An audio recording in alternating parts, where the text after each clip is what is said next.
అపోస్తలుడైనటువంటి పౌలు గారు గలతీ సంఘమునకు వ్రాసినటువంటి పత్రిక 2వ అధ్యాయము 20వ వచనాన్ని చదువుతున్నాను, చూడండి. నేను క్రీస్తుతో కూడా సిలువ వేయబడినాను, ఇకను జీవించువాడును నేను కాను, క్రీస్తే నాయందు జీవించుచున్నాను.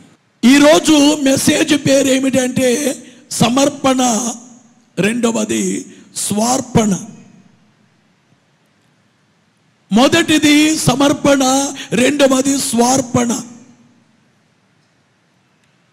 ఈ రెండు కూడా ఏక అర్థాన్ని ఇచ్చేవిగా కనబడతాయి. వీటిని గమనిస్తే ఈ రెండు ఒక్కటే కదా. సమర్పణన్నా స్వార్పణన్నా ఒక్కటే అనేటట్లుగా ఉంటుంది. కానీ లోతుల్లోకి వెళితే మనకి ఈ సమర్పణకు స్వార్పణకు వ్యత్యాసం ఉన్నట్లుగా కనబడుతుంది. మీరు మనసు పెట్టి సరిగ్గా వినకపోతే వ్యర్థం. ప్రభునందు ప్రియులారా, సమర్పణ అనబడేటువంటి రీతిలో మనము దేవునికి సమర్పణ చేసుకునే అంశములు చాలా ఉన్నాయి. మనము దేవునికి ప్రతి ఆదివారము లేక కార్యక్రమాల్లో సభలు జరిగిన మన చేతితో దేవునికి కానుక సమర్పణ చేసుకుంటాం. మీలో చాలామందికి దేవునికి కానుక ఇవ్వడం చాలా ఇష్టముగా భావిస్తారు. కొంతమంది కష్టంగా ఉండేవాళ్ళు ఉంటారు, తెలియక, విశ్వాసము లేక. మీలో మేము చూచినప్పుడు దేవునికి ఇంకా చేయాలి, ఇంకా ఇవ్వాలి, నేనిచ్చేదే తక్కువ, నేనిచ్చే కానుక తక్కువ. బైబిల్లో దేవునికి కానుక ఇచ్చినట్లు ఆరంభములోనే హేబేలు దేవునికి కానుక తీసుకెళ్ళాడు. వాళ్ళన్నా దేవునికి కానుక తీసుకుని వెళ్ళిన సందర్భం ఆరంభములోనే చూస్తున్నాం. అలాగే అబ్రాహాము తనకు కలిగినటువంటి దానంతట్లో తను 10వ భాగాన్ని 10వ భాగాన్ని మెల్కీసెదెకు అనబడే యాజకునికి కానుక ఇచ్చినట్లు మనము చూస్తాం. యాకోబు అన్నాడు, మీరు నన్ను దీవిస్తే నాకున్నటువంటి ఆస్తిలో 10వ భాగాన్ని నేను మీకు ఇస్తాను అని తెలియచేసి దేవునికి ప్రమాణము చేసి ఆ ప్రమాణాన్ని తాను చక్కగా నిర్వర్తించినటువంటి కార్యాన్ని బైబిల్లో మనము చూస్తాము. అలాగే బైబిల్ గ్రంథములో పాత నిబంధనలో అనేక మంది దేవుని కానుక, ఇశ్రాయేలీయులైన వారు దేవునికి కానుక మందిరము కట్టే కాలంలో మోషే గారు, ఇక తేకండి, కానుక తేకండి, దయచేసి ఆగండి, మీరిచ్చే కానుక ఆపు చేయండి, సరిపోతుంది, సమృద్ధిగా ఉంది, మందిరము కట్టడానికి తగిన కానుకుంది, మీరు తేకండి అని చెప్పి తెలియచేసినటువంటి సందర్భాలు బైబిల్లో మనము చూస్తాం. మందిరాన్ని కట్టడానికి ఎంతగానో ప్రయాసపడి దేవుని మందిరానికి ఎంత ఇచ్చినా కానీ చాలదని చెప్పి దేవునికి చక్కటి మందిరాన్ని కట్టిన సొలొమోను గారిని మనము చూస్తాం. అయితే ప్రియులారా, సమర్పణలో ఒకటి ఏమిటంటే సొమ్ము దేవునికి సమర్పించుట. సొమ్మును లేక డబ్బుని దేవునికి సమర్పణ చేయటం. రెండోది ఏమిటంటే బంగారాన్ని దేవునికి సమర్పణ, బంగారు వస్తువులు దేవునికి సమర్పణ చేయటం. బైబిల్లో బంగారాన్ని దేవునికి కానుకగా సమర్పించినట్లు చూస్తాం. తూర్పు దేశపు జ్ఞానులు ఇచ్చిన కానుకల్లో ఒక కానుక బంగారము, సాంబ్రాణి బోళమని ఎరిగిన వారి దేవునికి బంగారము కానుక. అలాగే బైబిల్ని బట్టి కూడా మనం చూచినప్పుడు దేవునికి భూమి కానుక, భూమి స్థలాన్ని, భూమిని దేవుని కానుకగా ఇవ్వడం. బైబిల్లో అననీయ, సఫీరాలు వారికి ఉన్నటువంటి భూమి అమ్మి దేవుని కానుకిచ్చుకుందామని చెప్పి భావించారు. ఆది సంఘము కూడా వారి చరాస్తులు, స్థిరాస్తులు అమ్మి దేవునికి, అలాగే బీదలైన వారికి దేవుని నామములో ఇచ్చినటువంటి వాస్తవాన్ని చూస్తాం. సొమ్ము సమర్పణ. రెండోది ఏమిటంటే చెప్పండి, బంగారము సమర్పణ. మూడోది భూమి సమర్పణ. ఈ గుత్తికొచ్చే వారు కూడా కొంతమంది వారు భూమి, ఒక కుటుంబము భయంకరమైన స్థితిలో, వారు ఎయిడ్స్ రోగముతో భర్తని జీపులో వేసుకొని మోసుకొని తీసుకొచ్చారు గుత్తిషాల్లోకి మోసుకొని.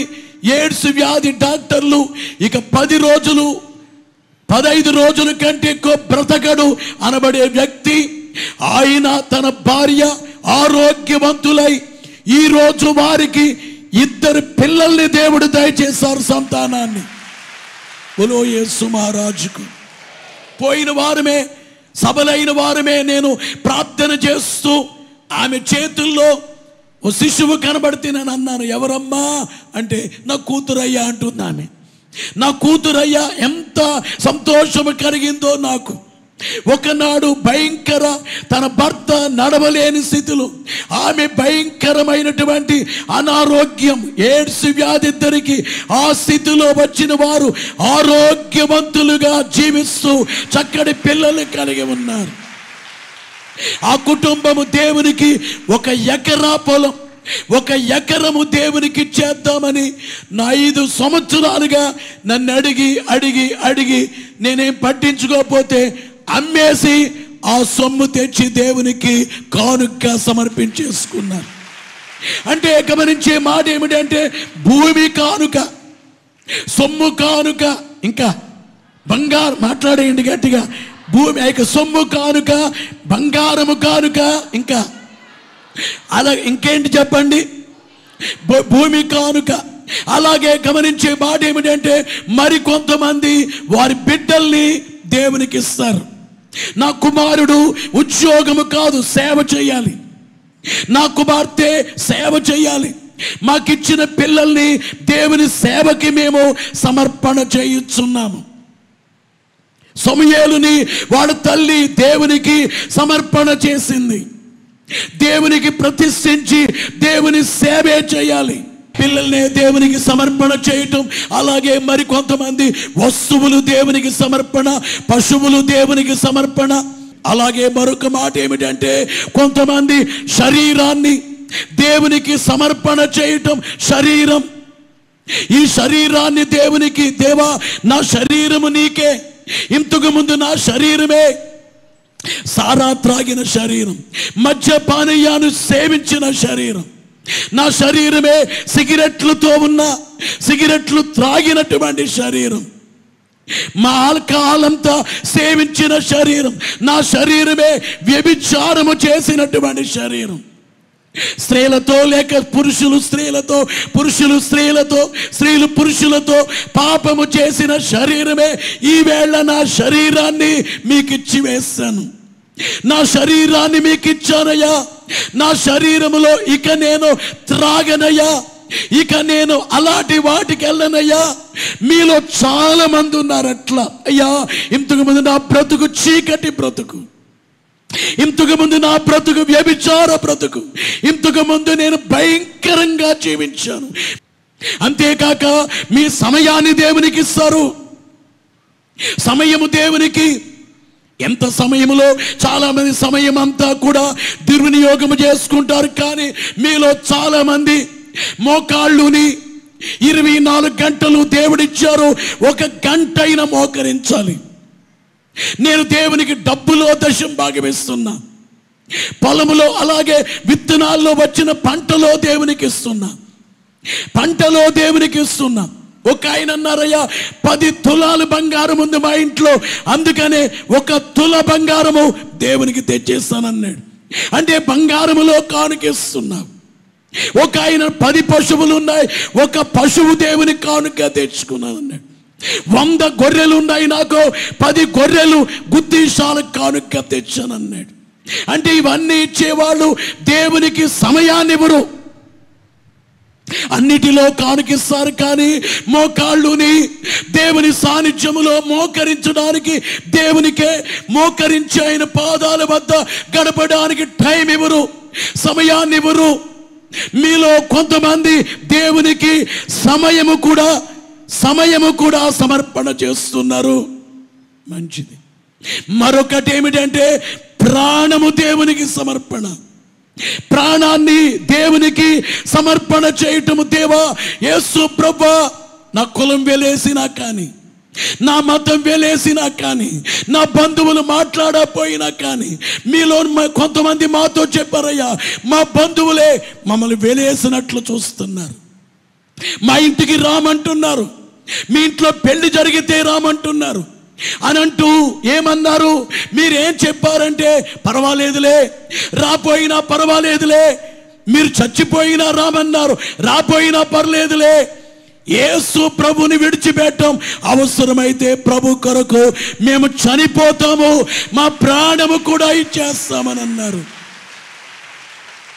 అంటే ప్రాణము దేవునికి సమర్పణ చేసే రీతి, ప్రాణాన్ని దేవునికి సమర్పణ. ఇంతవరకు నేను చెప్పిన విషయాలే గుర్తు చేసినవన్నీ కూడా సమర్పణ. దైవజనుడు దేవదాసు వయ్య గారు ఆత్మీయ స్వస్థత అనబడేటువంటి పుస్తకములో ఓ చక్కటి మెసేజ్ ఇచ్చారు. అదేమిటంటే స్వార్పణ. సమర్పణ చాలా మంది ఇస్తారు, కానీ స్వార్పణ ఎంతమంది చేస్తున్నారు?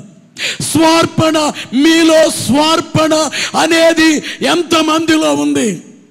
ఏంటి స్వార్పణ అంటే ఏమిటి స్వార్పణ? గమనించాలి ప్రియులారా. బైబిల్ గ్రంథములో అబ్రాహాము గారు దేవుని కానుకలు ఇచ్చారు, దశమ భాగం ఇచ్చినట్లుగా మనము చూస్తాం. కానీ ఒక రోజు దేవుడు వచ్చి అబ్రాహామా అని పిలిచారు. చిత్తము నాయనంటే, నీ ఒక్కడైన కుమారుడు నువ్వు ప్రేమించే ఇస్సాకు, నీ ఇంట్లో ఉండే నీ కుమారుడు ఉన్నాడే, ఒక్కగానొక కుమారుడు, 100 ఏళ్ళకి పుట్టాడు, 90 ఏళ్ళ వయసులో ఉండే షారాకు జన్మించాడు. ఆ కుమారుడు ఉన్నాడే, ఆ కుమారుని తీసుకెళ్లి మొరియా దేశములో నేను చూపించే కొండ మీద నువ్వు బలిగా ఇమ్మని దేవుడు అడిగారు. సులభమైనదా కష్టమైనదా? చెప్పాలి గట్టిగా. సులభమా కష్టమా? దేవా, నేను ఎన్నైనా ఇస్తాను, గొర్రెల మందలు ఇస్తాను, మేకల మందలు ఇస్తాను, ఎన్నైనా ఇస్తాను, కానీ కుమారుని ఇవ్వలేను అన్నాడు కదా. నా కుమారుని ఇవ్వలేను అయినా, కుమారుని బలివ్వాలా, బలిచ్చి కాల్చేయాలా, వధించి కాల్చేయాలా? దహన బలి అంటే వధించాలి, కాల్చేయటం. దహన బలి ఇవ్వాలా? ఇవ్వలేను నాయనా, నేను ఇవ్వలేను నాయనా అని చెప్పి అనకుండా గమనించేటువంటి మాట ఏమిటంటే, అబ్రాహాములో ఉన్నటువంటి రీతి ఏమిటంటే, ఆయన కలిగినటువంటి రీతి ఏమిటంటే, దేవుని మాట. దేవుడు నాకు మాట చెప్పారు కనుక, దేవుడు చెప్పినటువంటి మాట ఖచ్చితముగా నేను పాటిస్తాను, దేవుని మాటకు లోబడతాను. దేవుడు చెప్పినట్లుగా బలిమ్మని చెప్పినట్లుగా అబ్రాహాము గారు తన కుమారుని తీసుకుని వెళ్ళిపోయాడే, భార్యకు చెప్పుకుంటూ వెళ్ళిపోయాడే, కుమారునికి చెప్పుకుంటూ వెళ్ళిపోయాడే. అంటే అబ్రాహాము యొక్క ఉద్దేశం ఏంటంటే, ఈ ప్రపంచములో నాకు అందరికంటే దేవుడు నాకెక్కువ, దేవుడు ఏం చెబితే అదే నేను చేస్తాను. అబ్రాహాముకున్న ఏమిటంటే, దేవునికి ఇచ్చే స్థానం, మొదటి స్థానం, ఫస్ట్ స్థానం, దేవునికి మొదటి స్థానము. దేవునికి ఈ వేళ అడుగుతున్నాను, దేవునికి ఏ స్థానం ఇచ్చావు నీవు? నీ ఫ్రెండ్ తర్వాత దేవుడు, మీ అమ్మగారి తర్వాత దేవుడు, మీ నాన్న తర్వాత దేవుడు, నువ్వు ప్రేమించే అబ్బాయి ఉన్నాడే, అబ్బాయి అతని తర్వాత దేవుడు, నువ్వు ప్రేమించే అమ్మాయి తర్వాత దేవుడు. దేవునికి ఎన్నో స్థానం ఇచ్చావు. దేవునికి ఎన్నో స్థానం ఇచ్చావు. దేవునికి ఇచ్చిన స్థానం ఏది? ఎంత విచారకరం. అబ్రహాము యొక్క ఉద్దేశం ఏమిటంటే, నా దేవునికి నేను ప్రథమ స్థానాన్ని ఇవ్వాలి. నా దేవునికి ప్రథమ స్థానం. నా దేవుడు ఏం చెప్పినా కానీ నేను దాన్ని వినేస్తాను. అది ఏం చెప్పినా, నన్ను అడవిలోకి వెళ్ళిపోమన్నా, ముళ్ళల్లో తుమకమన్నా, రాళ్లలో పడమన్నా, బావిలో పడమన్నా, లేక లోయలో పడమన్నా, దేవుడు ఏం చెప్పినా కానీ నేను చేస్తాను. దీని పేరే స్వార్పణ. స్వార్పణ. బలో యేసు మహారాజుకో. ఈవేళ మిమ్మల్ని అడుగుతున్నాను, మీలో సమర్పణ ఉన్నది కానీ స్వార్పణ ఎంతమందిలో ఉంది? సమర్పణ ఉంది. మీ కానుకలు సమర్పణ ఉంది. మీ దేహము దేవునికి సమర్పణ కానుక. మీ సొమ్ము కానుక, బంగారము కానుక, వస్తువులు కానుక, కూరగాయలు కానుక, సరుకులు కానుక, బంగారం వెండి కానుక, ఇవన్నీ భూమి కానుక, సమయము కానుక, కడక ప్రాణమే కానుక, శరీరమే కానుక. సరే, ఇవన్నీ సమర్పించే నీవే. గమనించే మాట ఏమిటంటే, దేవునికి నా ఇచ్చే స్థానం మొదటి స్థానం అని చెప్పి, దేవుడు ఏమి చెప్పినా కానీ నేను దాన్ని శిరస వహిస్తాను అని చెప్పి నువ్వు భావిస్తే దాని పేరేమిటంటే స్వార్పణ అని గమనించాలని మీకు తెలియజేస్తూ ఉన్నాను. దేవుని యొక్క వాక్యములో ఆదికాండము 22వ అధ్యాయం మొదటి వచనం ఇందా చదివారు కదా. 22 ఆ సంగతులు జరిగిన తరువాత దేవుడు అబ్రాహామును పరిశోధించిన ఎట్లనగా, ఆయన అబ్రామా అని పిలువగా అందుకు చిత్తము ప్రభువా నేను. అప్పుడు ఆయన, నీకు ఒక్కడయ్యును నీ కుమారుని అనగా నువ్వు ప్రేమించి సాగును తీసుకుని మొరియా దేశమునకు వెళ్ళి అక్కడ నేను నీతో చెప్పబోవు పర్వతములలో ఒక దాని మీద దహన బలిగా అతను అర్పించుమని చెప్పాను. అబ్రహాము ఇవ్వటానికి వెళ్ళాడా, ఆగిపోయాడా? దేవుడేమన్నారు, అబ్రహామా ఆగో, నేను పరిశోధించాను, నాకు బలి వద్దు, నేను కోరను బలి, మనుషులు బలి నాకెందుకు, వద్దు, నేను పరీక్షించాను. అబ్రహాము యొక్క విశ్వాసం ఏమిటంటే, బూడిద చేసి కొడుకుని, దేవా మీరు కొడుకుని అడిగాను, ఇచ్చేసాను, నా కుమారుని అడిగారు, ఇచ్చేసాను, ఇప్పుడు నేను అడుగుతున్నాను, ఈ బూడిదలో నుంచి కుమారుని పైకి లేపండి. బోలో యేసు మహారాజుకో. అబ్రహాముకున్న విశ్వాసం ఏమిటంటే, దేవుడు మృతులను సహితము లేపగలడని ఎరిగి. అంటే అబ్రహాము కంటే ముందు ఎవరైనా బైబిల్లో చనిపోయిన వాళ్ళు లేచిన దాఖలాలు ఉన్నాయా లేవా? అబ్రహాము కంటే ముందు చనిపోయిన వాళ్ళు లేచినటువంటి అబ్రహామును గురించి ఆది కాండములో రాయబడింది. ఆది కాండములో, నిర్గమ కాండములో, లేవి యొక్క సంఖ్యాకాండములో. గమనించే మాట ఏమిటంటే, ఇవన్నీ కాకుండా ఇలా చూడండి ప్రియులారా, మీ అందరికీ చెప్పే మాట ఏమిటంటే, చనిపోయిన వాళ్ళు తిరిగి లేచింది మనకి ఎక్కడ కనబడింది? రాజుల గ్రంథములో సునేమీయురాలు కుమారుడు బ్రతికాడు, విధవరాలు కుమారుడు సారేపది విధవరాలు కుమారుడు బ్రతికాడు, అలాగే సైనికుడు బ్రతికాడు. అబ్రహాము కంటే ముందు చనిపోయిన వారు తిరిగి లేచినటువంటి దాఖలాలు, ఆనవాళ్ళు లేకపోయినా కానీ దేవుని నమ్మినటువంటి గొప్ప వ్యక్తి అబ్రహాము. కనుక మీకు తెలియజేసే మాట ఏమిటంటే, దేవుడు ఏదైతే కోరుతారో, దేవుడు కోరే ప్రకారముగా దేవుడు చెప్పిన మాట 100 దేవుడు చెప్పిందే చేస్తాను అని ఎవరైతే అంటారో వారి రీతి ఏమిటంటే స్వార్పణ. ఇక రెండవదిగా చూస్తే, దేవుడు బయలుపరిచింది, దేవుడు ఏదైతే బయలుపరిచారో బయలుపరిచిన దాని ప్రకారం చేయడమే స్వార్పణ. బయలుపరచటం, దేవుడు ఏమైనా కానీ బయలుపరచటం దేవుడు వచ్చి ఓ రాత్రి దేవుడు వచ్చి అబ్రాహాముతో, అబ్రామా, నీ దేశము నుండి, నీ బంధువుల ఇంటి నుండి, నీ తండ్రి ఇంటి నుండి నేను చూపించే దేశానికి వెళ్ళన్నారు. దేవుడు ప్రత్యక్షమయ్యారో తెలియజేశారో. అబ్రాహాము వెళ్ళాడా వెళ్ళలేదా? అబ్రాహాముతో దేవుడు చెప్పారు, వెళ్ళారా వెళ్ళలేదా? చూపించినట్లు వెళ్ళారా వెళ్ళలేదా? బైబిల్లో భక్తులైన వారు, అలాగే బైబిల్లో పౌలు గారు, దేవుడు ఫలానా చోటుకెళ్ళు, ఆసియాకు వెళ్ళొద్దు, ఫలానా చోటుకెళ్ళంటే దేవుడు బయలుపరిచినట్లుగా చేశారా చేయలేదా? దేవుడు బయలుపరిచింది చేయటం చాలా కష్టం. స్వార్పణ అంటే అర్థం ఏమిటంటే నీ ఇష్టాన్ని కొట్టేసుకుని, నీ ఇష్టాన్ని కొట్టివేసి దేవుని ఇష్టాన్ని నెరవేర్చడం. దేవా, నా ఇష్టం కొట్టివేసుకున్నాను, నా ఇష్టాన్ని కొట్టివేసి నీ ఇష్టాన్నే నేను నెరవేరుస్తున్నాను. దీని పేరే స్వార్పణ.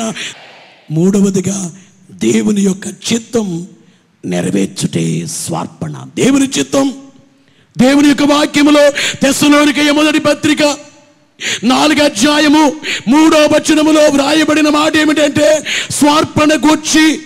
ఇక్కడ స్వార్పణ కనబడుద్ది, మీరు పరిశుద్ధులగుటయే, అనగా మీరు జారత్వమునకు దూరముగా ఉండుటయే దేవుని చిత్తం. పరిశుద్ధులగుటయే. వినాలి, గమనించే మాట ఏమిటంటే పరిశుద్ధులుగా, చూపులో గాని, మాటలో గాని, వినికిలో గాని, శరీర జీవితంలో కానీ, ఆత్మీయ జీవితంలో పరిశుద్ధులుగా ఉండుటే దేవుని చిత్తం. స్వార్పణ ఏమిటంటే పరిశుద్ధులుగా ఉండుట దేవుని చిత్తం. ఇక గమనించాలి, నాలుగవదిగా చూస్తే, నాలుగవదిగా ఇముడ్చుకొనుటయే దేవుని చిత్తం. గమనించే స్వార్పణ ఏమిటంటే ఇముడ్చుకోవటం. స్వార్పణ యొక్క లక్షణం ఏమిటంటే నీకు దేవుడేమైనా చెప్పినప్పుడు నీలో పెట్టుకో. బైబిల్లో అబ్రాహాము గారు ఉన్నారు, కుమారుని బలిమ్మన్నారు, ఇందా చెప్పుకున్నాం. బలిమ్మన్న సంగతి భార్యకు చెప్పాడా చెప్పలేదైనా? ఇంట్లో ఉండే భార్యకు దేవుడు బలిమ్మన్నారు, కుమారుని తీసుకెళ్తున్నా అన్నారా? అనలేదు. అంటే ఆయన ఉద్దేశం ఏంటంటే దేవుడు నీ భార్యకు చెప్పనలేదు, నీ వెళ్ళి బలిమ్మన్నారు అంతే, వెళ్ళి ఇస్తా, దేవునికి ఇచ్చేస్తా, నేను ఎవరికి చెప్పను. అందుకే దాన్ని దైవజనుడు దేవదాసయ్య గారు ఏమన్నారంటే ఆ కొండ పేరు, ఆ మొరియా కొండ పేరు గుట్టు కొండ అన్నారు. అబ్రహాము ఒకవేళ తన భార్యకి చెబితే అర్థం చేసుకోదు, వద్దనాటకం చేస్తుంది, కుమారుని కట్టేస్తుంది, ఇంట్లో పెట్టేస్తుంది, వద్దు వెళ్ళొద్దు అంటుంది, తలుపులేస్తుంది, ఆటంకము చేస్తుంది, వద్దు ఈమెకు చెప్పకూడదు ఈ విషయం. చెబితే అర్థం చేసుకోదు, చెబితే అర్థం చేసుకొని వాడుతో ఇమ్ముడ్చుకోవటమే స్వార్పణ. ఇక 5వదిగా చూస్తే శ్రమలు వచ్చినప్పుడు, ఏదైనా శ్రమలు వస్తే శ్రమల కాలంలో సహించి దేవుని స్తుతించేదే స్వార్పణ. స్వార్పణ ఉన్నవారు ఏం చేస్తారు? దేవుని స్తుతిస్తారు. పేతురు మొదటి పత్రికలో 4వ అధ్యాయము 12వ వచనములో వ్రాయబడినటువంటి మాటలు మనము చూచినప్పుడు, బలో యేసు మహారాజుకో దేవునికే మహిమ కలుగును గాక, దేవునికే స్తోత్రం, మహిమ, ఘనత, కీర్తి, ప్రభావములు యుగయుగములు కలుగును గాక. ప్రియులారా, మిమ్మను శోధించుటకు మీ కలుగుచున్న అగ్ని వంటి మహాశ్రమను గూర్చి మీకేదో యొక్క వింత సంభవించినట్లు ఆశ్చర్యపరకుడి. క్రీస్తు మహిమ బయలుపరచబడినప్పుడు మీరు మహానందముతో సంతోషించు నిమిత్తము క్రీస్తు శ్రమలలో మీరు పాలివారై ఉన్నంతగా సంతోషించుడి. దేవునికి మహిమ కలుగును గాక. ఏం చెయ్యాలి? సంతోషించాలి. 16వ వచనములో ఎవడైనను క్రైస్తవుడైనందుకు బాధ అనుభవించిన యెడల అతడు సిగ్గుపడక ఆ పేరుని బట్టి దేవుని మహిమ పరచవలెను. ఎవడైనా కానీ క్రైస్తవుడైనందుకు క్రైస్తవుడిని అయినందుకు తాను బాధపడకుండా, తనకు వచ్చే శ్రమను గురించి బాధపడకుండా ఏం చెయ్యాలి? అనుభవించిన ఎవడైనాను బాధ అనుభవించిన అతడు సిగ్గుపడక ఆ పేరును బట్టియే దేవుని, నేను క్రైస్తవుని అయ్యాను, నాకు ఈ శ్రమ ఉంది, ఈ శ్రమ వల్ల నేను సువర్ణ బంగారము కాలిస్తే మేలిం బంగారం ఎలాగవుతుందో, నేను నాలో ఉన్న దోషములన్నీ కూడా ఈ శ్రమను బట్టి కాలిపోతాయి. కనుక కాలిపోతాయి. మీలో శ్రమ వచ్చినప్పుడు సణుక్కోకుండా ఎవరున్నారో వారికి స్వార్పణ ఉన్నట్లు. కనుక శ్రమలో కూడా దేవుని ఎవరైతే స్తుతిస్తారో ఆ స్తుతించేటువంటి రీతి వారి స్వార్పణ వారిలో ఉన్నట్టు. ఇక ఆఖరిగా దేవుడు వాక్య ప్రకారంగా ఓ మాటలో చెప్పాలంటే, చిన్న బిడ్డల్లాగా ఎవరైతే చెప్పింది ఓకెడతారో, చెప్పింది వింటారో వారే స్వార్పణ కలిగిన. దేవుని యొక్క వాక్యములో లూకా సువార్త 18వ అధ్యాయము 17వ వచనములో ప్రభువారు ఇక్కడ తెలియజేసిన మాట ఏమిటంటే, 18, 17 వచనాన్ని మనము చూస్తే, చిన్న బిడ్డ వలె దేవుని రాజ్యము అంగీకరింపని వాడు దానిలో ఎంత మాత్రమును ప్రవేశింపడని మీతో నిశ్చయముగా చెప్పచ్చు. చిన్న బిడ్డలాగా అంగీకరించాలి. చిన్న బిడ్డలు అంటే వినాలి, గ్రహించాలి, ఆనందించాలి, నమ్మాలి. అంటే వినాలి, గ్రహించాలి, నమ్మాలి, ఆనందించాలి. ఇక స్వార్పణలో చివరిది అసలైనది ఏమిటంటే, పౌలు గారు అంటున్నారు, క్రీస్తే నాయందు జీవించుచున్నారు. మా ఇష్టంతో తృప్తి పడిపోవటం కాకుండా మీ ఇష్టమే అంతా నెరవేర్చబడాలి అనబడేటువంటి రీతి. ఒకవేళ స్వార్పణ మీకు లేకపోతే కన్నీళ్లు కాచి ప్రార్థన చేసి మీ పాపాన్ని ఒప్పుకొని, దేవా ఈ రోజు నుంచి ఇంతవరకు నేను సమర్పణ ఉంది, నాకు ఈ రోజు నుంచి స్వార్పణ కొరకు నేను పోరాడుతాను, స్వార్పణ అనే కార్యం నాలో సంపూర్ణ నెరవేర్చబడ్డాకి నేను సాగుతానని చెప్పి దేవునికి మాట ఇద్దాం. స్వార్పణ జీవితం దేవుడు మెండుగా మీకు దయచేయను కాక. స్వార్పణ కలిగిన వారే పరలోకములో పెద్ద తరగతి, ఆ పెద్ద తరగతి భాగ్యం దేవుడు మెండుగా దయచేయను కాక.